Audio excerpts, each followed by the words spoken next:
This is a session that I'm making just for Clubhouse, and we're going to go over a chapter in my new book. It's not even out yet. As I'm recording this, it doesn't come out yet. This one's still the draft copy. I'm still making little revisions. But Clubhouse doesn't have any visuals, and Disgnostics is all about the visuals. So this is for you guys. These are the things that I'm doing. I'm going to be doing a 3-series workshop.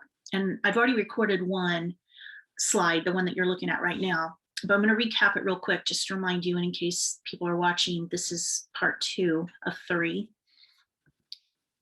And let's get started. Okay, we're just recapping. So believe me, if you want more information, you need to go to the first video that I did on this topic. There's about 18 scientific principles behind Disgnostics. Disgnostics stands for Visualization Diagnostics, and it really will change the way that you sell. So our brains are very complicated, but they're fascinating. What's happening today is salespeople are selling at a cognitive level, which means they're talking about their features and functions and what they do and who they are and what company they work for and what their stock price is and what logos they have. Nobody cares. Everyone's doing it and nobody cares. Buyers buy at a metacognitive level. So they're trying to take all that junk you're telling them and they're translating it into why they care. Why are we selling at a cognitive level if people buy at a metacognitive level? So I have a formula called the Disgnostic RTH formula, and you won't remember it because our brains don't remember letters. Our brains translate letters into words and words into sentences and then a visual. So I'm going to just do the visual for you. If you talk about what you do, how you do it, your features and functions, your products, your services, you're doing this toolbox. You're talking about how you do things, and nobody cares. What they want to know is what are the results of what you do and how quickly they're going to get it. So this green dollar sign represents the results. The clock, the red clock, represents the timeline. So if you're going to save someone $1 million, is it in a year or 30 years? Big difference. Don't forget the timeline. If it's not a result in a timeline, it's a toolbox. And right now you're selling this way. You're doing the toolbox, and then maybe sometimes you're ignoring it, the results in the timeline. And I'm telling you the RTH formula is results first, timeline, and then the how. So the green dollar sign should come first, then the clock, then the toolbox. Because if you establish your value and how quickly they're going to get the value, now they care about the toolbox. Until you establish value, no one cares about what you do or how you do it. Very important. That right there, I should stop right now. You should be able to quadruple your income just by doing that. Go look at your marketing right now and translate it from cognitive to metacognitive. Translate it from features and functions into why they care. Translate it from the toolbox to the results in the timeline. And then your clients are going to be interested, a lot more interested in your toolbox and who you are. Okay, so our brain chemistry is incredibly fascinating. You have 4 chemicals that you want to release: dopamine, serotonin, oxytocin, and endorphins. The one chemical you do not want to ever release, but it's rampant today, is oxytocin. I'm sorry. Cortisol. Cortisol is evil. It's bad. It's stress. It kills you. And when you release cortisol, which is the stress hormone, you actually create like this goop on your neurotransmitters. None of the happiness chemicals can work. And here's the problem. As salespeople, we trigger cortisol in people all the time, and just by being salespeople. And if people have cortisol released because of you, then how can you ever persuade them to buy what you're selling? That's what Disgnostics is about. Avoiding the fight or flight. When cortisol is triggered in your clients, they're ready to either argue with you or to run from you. And by the way, the technical term, the real scientific term, is fight, flight, or freeze. But for Disgnostics, I only focus in on fight or flight and how to avoid that. And again, we do not want to trigger cortisol. Here's some of the ways that we avoid triggering cortisol. Don't ask questions. I know that you've taken sales training, because trust me, I have too. Every sales training that there was had qualifying questions, how to ask questions better, how to get information out of your clients. And I'm telling you, questions are bad. You will trigger cortisol. And I'll give you some examples. What'd you do when you got your census in the mail this year? Now one of my friends called me and goes, oh my God, I got my census today. Did you get your census? We don't like them. If you're at this county fair and someone approaches you with a clipboard, you're like, oh, I was having so much fun. You don't want to waste your time doing a survey. You're on the phone. You had a terrible technical problem. This person was a miracle worker. They fixed it. And then at the end, they say, would you take a quick survey and tell me how I did? You don't want to do it. What about when you're sick? You already feel bad and you go into a doctor's office. So what do? They give you a clipboard with a bunch of questions about your insurance. Besides the question, will you marry me? Give me one example of when someone approaches you with the questions and you were thrilled. Did you like pop tests? Did you like the SAT? I'm telling you, we don't like questions. We relate questions to manipulation. We relate questions to what are they really trying to get at? The salesperson just really wants to sell. They're trying to determine if I'm a decision making or if they're wasting their time with me. They're smarter than you think. So stop asking questions, but there's a way to get more information from someone, not release cortisol, and make them have positive chemistry, because you bring visualizations to the surface of how their life is going to be better with you in it. So don't ask questions. And I could do a whole hour just on that topic.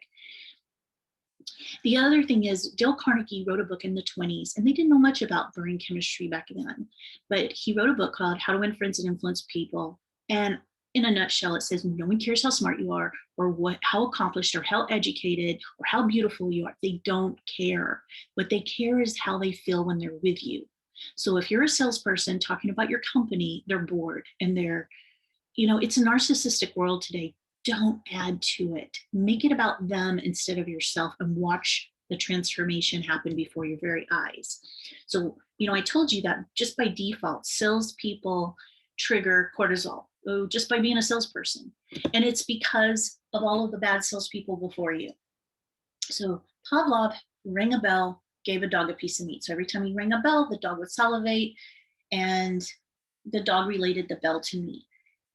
I bet you this week you've gotten a call, you looked at your phone, and it said telemarketer, or it said spam risk, unknown caller. And I bet you didn't answer the phone. And that's because this has become the bell. Salespeople call us all the time. Email is a bell. Salespeople try and sell to us all the time. LinkedIn has been ruined. It was a wonderful networking tool. Now people think it's their personal CRM. Don't do that. So all of these things trigger cortisol, and the flight instinct is engaged. So if you start out by talking about them in the RT of the RTH formula, the results in the timeline, instead of my name is, I work for, my company does, instead of that, say things like, you will save $1 million in a month.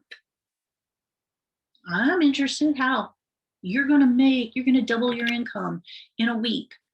You see what I'm saying? That's a result in a timeline. So if you want to reverse this, the avoidance that you're going to get when people see your name pop up, when your clients see your name pop up on the phone, they're like, oh, I can't wait to talk to them, because every time I talk to them, I feel good. I don't know why.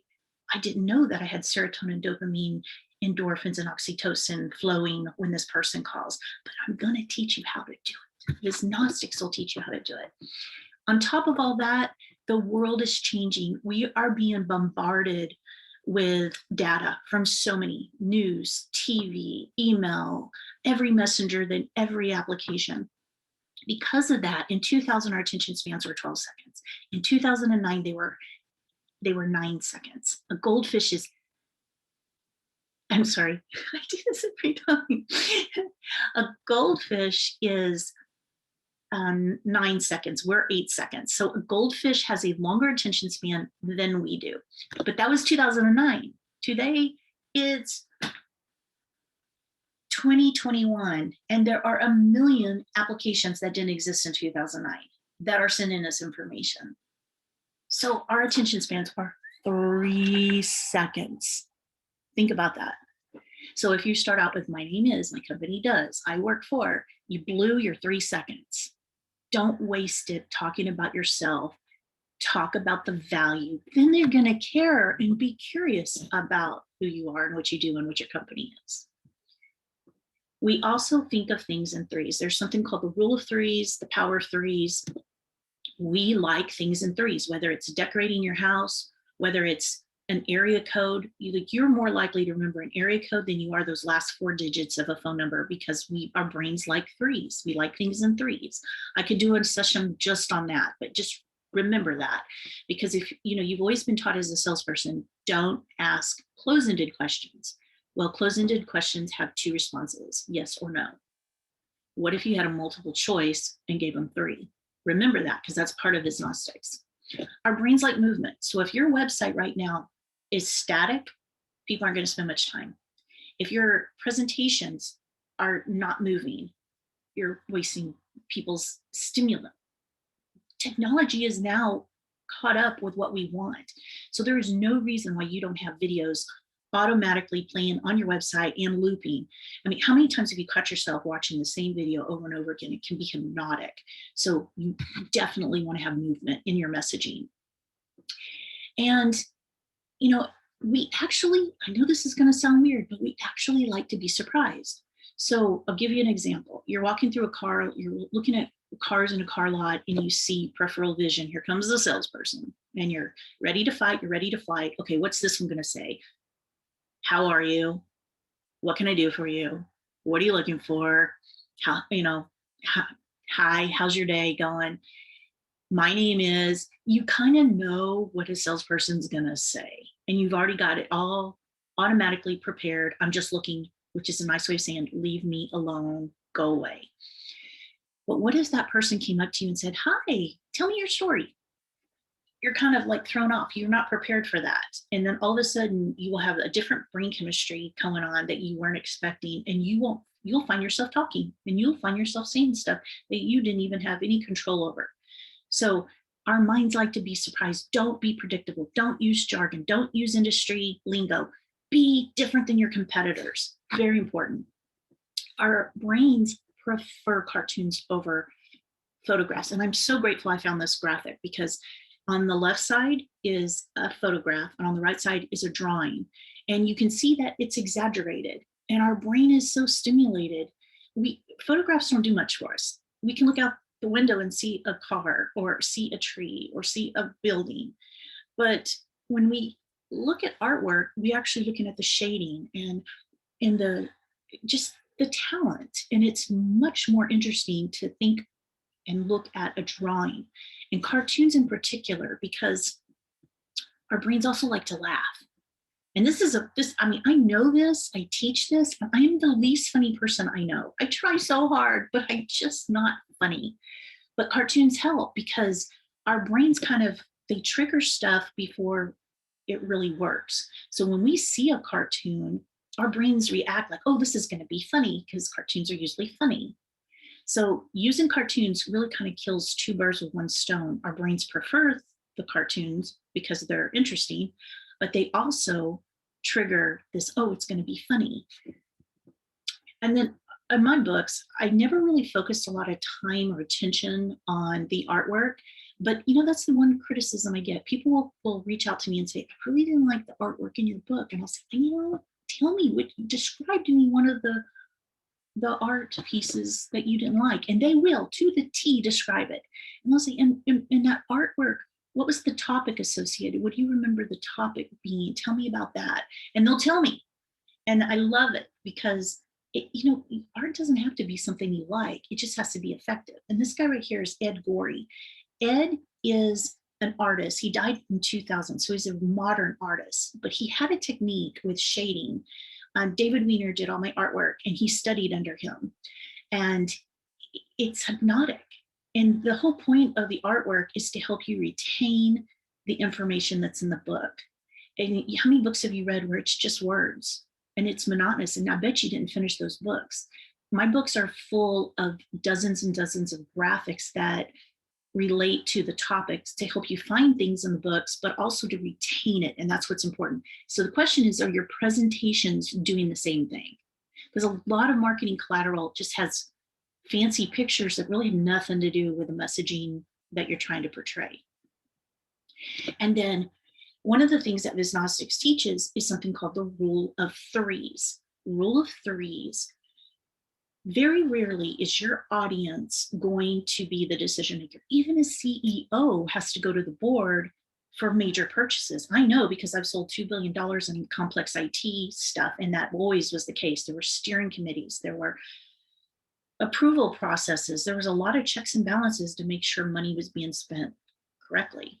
So there's 3 things that Disgnostics will do in your messaging. First of all, your messaging has to be remembered and retained.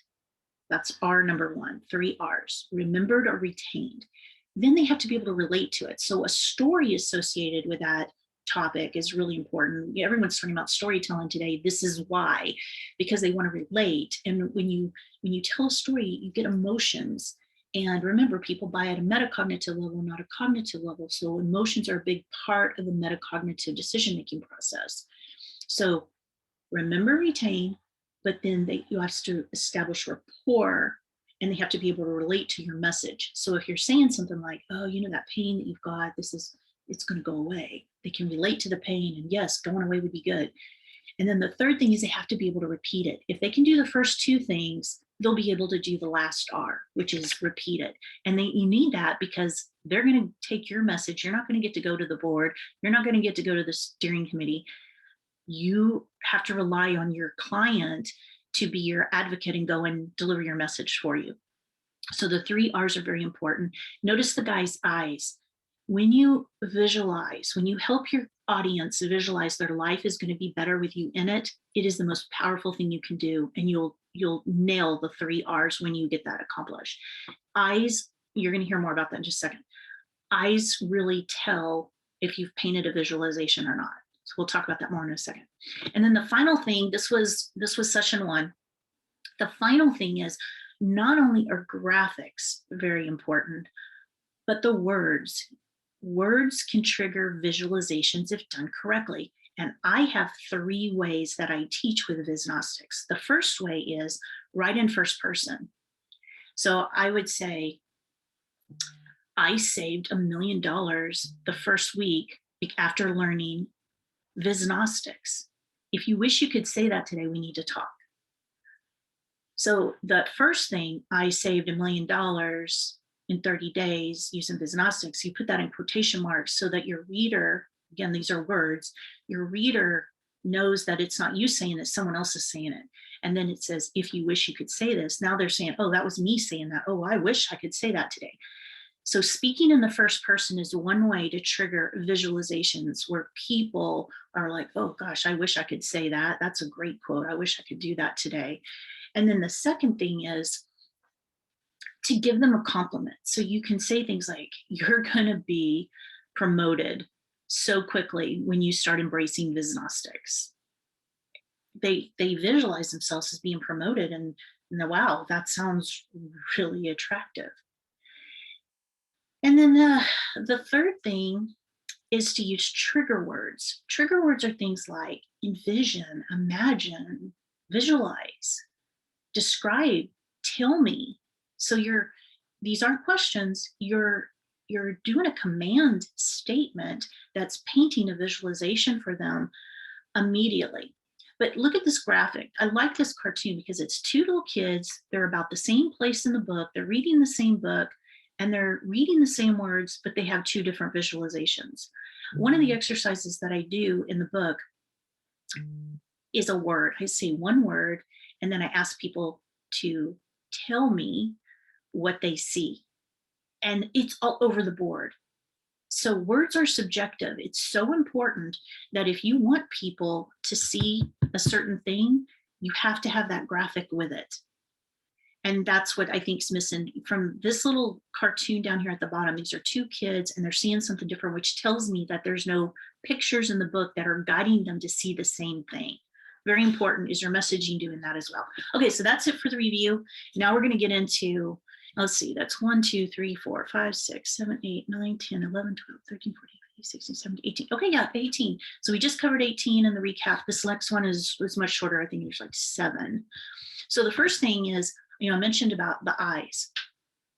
So NLP used to teach, I'm sure they've caught on by now and changed it hopefully, but when I took it a million years ago, We were taught that if the eyes went to the right or to the left, depending on if you're looking at me or I'm the person lying, that it was a lie. And that is not true. Well, it's partially true. Whenever someone's lying or about to lie, they will have a visualization take place before they say it, because it's not the truth. So they have to visualize it before they say the lie. Watch the eyes. Eye movement is all over the place. Forget about it being a lie. When you see eyes moving like mine are right now, a visualization is taking place. So when you're talking to your audience, it's so important, and it's so hard today because everything's so virtual, but it's so important that you look at people's eyes. And I love this. One of the things Disgnostics teaches is to understand your weaknesses. Everyone knows what a SWOT analysis is: strengths, weaknesses, opportunities, and threats. I focus a lot in my workshops on the strengths and the weaknesses of yourself and your competitors. So if you know something is a weakness, Disgnostics teaches you how to make it a positive. And I'll give you an example. I was working with a real estate broker down in Austin, Texas. And she had a house that was 2.7 million, and it took a year to sell.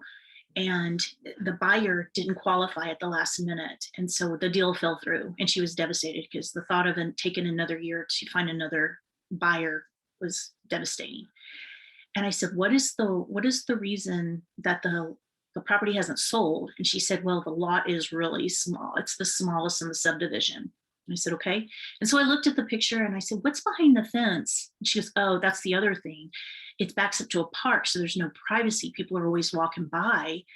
And those two things are why the house hasn't sold. So I wrote the Disgnostics in the first person, which, this is the description. The first thing it said was, our family goes on so many more vacations with all the money we save in our groundskeeping.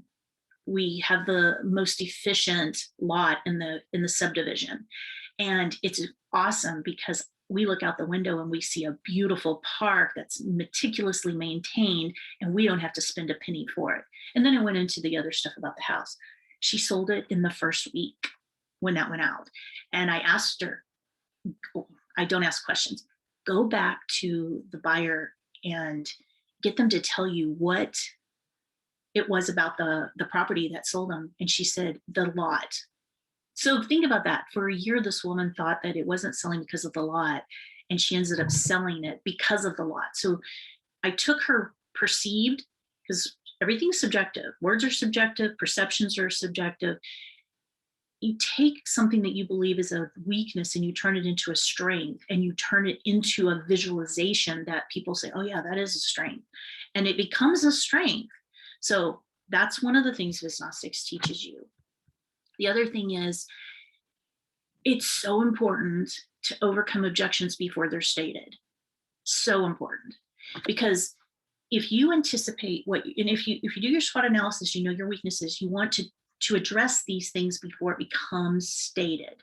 Like that woman that bought the house because of the lot was so small, she saved money and all groundskeeping. Overcoming an objection before it's stated is so important, because once it's stated, if someone comes to you and says, yeah, well, the lot's too small, and then you tell them, well, you don't have to spend so much money, and oh, look, it backs up to a park, and someone else pays for that, it's too late. They've already stated it. As soon as they state it, it's reality to them. So you must overcome objections before they're stated. Another little bit of trivia is, I struggled in college because my professors went so fast, and I couldn't even take notes fast enough. And I knew I missed a lot, and my grades showed because of it. Well, now there's been studies showing that note taking actually does hurt people. So how do you as a presenter handle that? Well, one way you do it is you pause. So like on my presentations, instead of doing one big giant one, I'm doing in 3 little ones. But also pausing and let people absorb it. They're listening to it. And even tell your audience, don't take any notes till I'm done.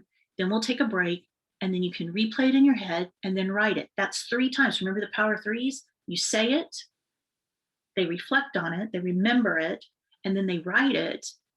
And now it's enforced. That's the proper way of doing notes. But I don't know if you noticed this or not, none of my pictures have words in them. And when I'm done here, I can go back there and show you the picture and you will remember what I said. I'm not reading a script. These pictures remind me what to say to each picture without the words. And my stories and the things I'm saying to them are burning into your brain. When you see these pictures, you will remember what was said. It's crazy. Don't use words, use graphics if you want your people to remember it, and use graphics instead of notes. All right, so another fundamental thing about what Disgnostics teaches is we really need collaboration. And one reason I think that Clubhouse is taking off is because of the collaboration. People are invited up on stage and everyone can talk. Nobody wants to be talked to. And think about this. One of the most significant milestones in your life was college graduation or high school graduation, whatever it was. And you had a commencement speaker that gave the keynote. Hardly anyone can tell what that person said. And one of the biggest milestones in your life. And it's because it was a one-way discussion. If your presentations aren't allowing a two-way discussion, then you're really losing your audience. And that's one reason, like this video is a concern of mine, because standalone, this is not effective. But if you were just in a Clubhouse with me and we were having an interaction, now you can go and reference this and you've got the best of both worlds. So you need both. You need collaboration, but you also need a way for people to retain it without taking notes. And that's what this video is. Okay, the other thing is we've all been in a presentation. I want you to envision, here, the trigger word, remember that? I want you to envision that you're presenting. You've got one person over here who's on their device. You've got another person over here who's sleeping. And you've got somebody else that's just zoned out. We don't even know where they are, but they're not looking at you. They're not paying attention. But there's one person in the audience that's actually like mesmerized by every word you say. You will shift your focus to that person and you will talk to that person and you'll ignore those other people. Disgnostics says, stop doing that. We're lazy as salespeople and presenters. We're going to go the easy route. Someone's paying attention. That's who we're going to give our interest to. Disgnostics challenges you to make your presentation for the most difficult person in the audience. The people that are ignoring you are the ones you need to interact with the most, because what they're really telling you is, I'm not getting what I need from this, which means you need to do a better job. So Disgnostics teaches you how to do this.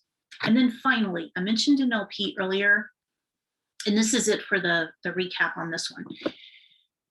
Okay, if you go and do this research yourself, I've worked with neuroscientists. These are amazing people that understand the total science behind the brain. I'm simplifying the things that I've been taught so that everyone can understand it. But I've had one bad review in all my books, so this is a real personal for me. And it was by someone that was an NLP expert who said, well, this was barely even touched on NLP, and this person's not an expert, and they don't know what they're talking about, and blah, blah, blah, blah, blah. Well, look up the definition of NLP, and you'll find in medical research, in psychological research, in neuroscience world, it's all been considered and declared a pseudoscience. Then go look up pseudoscience. I'm not going to do this here because I'm not here to bash NLP. People are spending so much money learning NLP, and it's a pseudoscience. Disgnostics is not a pseudoscience. It is 100% based on science. It's scientific. It's based on neuroscience. Just because NLP is neuro-linguistic programming, that word neuro does not mean that it's science. Neuroscience is neuroscience. So Disgnostics is based on neuroscience. NLP is based on pseudoscience. Not the same thing. Just like I mentioned about the eye movement, not all liars are going to have eye movement. Not all lies, not all visualizations are lies. So that kind of debunks that whole principle. So just be careful and understand that there is a difference between NLP and Disgnostics, and the difference is in the science. Okay, that's it for today. I've got one more session left, and I hope to see you in it. Y'all take care. And I got to put on glasses to turn this off.